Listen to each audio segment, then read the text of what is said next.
The biggest fight of my public life has been fighting against the big banks and predatory lending. Housing advocates around the country took on predatory lenders. But one of the fiercest fights was here in Georgia over what was called the Georgia Fair Lending Act. Predatory lending led to the foreclosure crisis and evictions, and ultimately led to the cratering of the American economy.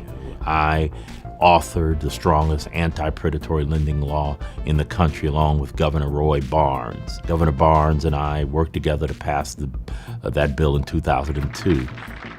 It was, next to the flag, it was the toughest fight I have ever seen. We had every banker that had hired lobbyists 4 deep in the halls of the Capitol fighting the bill. You had the mainstream banks, Bank of America. We're going to just try to help Bank of America understand how serious this is to the community.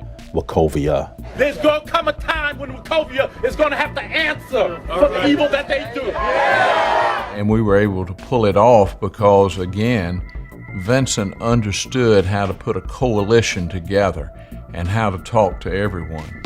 And he was invaluable in that effort. Georgia now has the toughest predatory lending law in the nation. We went up against the biggest, most powerful corporations in the world. It was gutted in 2003 by the financial industry with direct participation by Wall Street.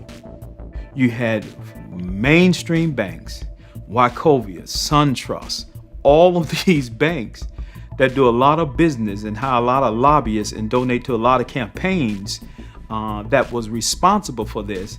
And so people were being quiet, but Ford chose another route. He spoke out very viciously against it. You know, when people talk about reining in Wall Street and having to control Wall Street's worst abuses, it's not theory for me. It's a reality.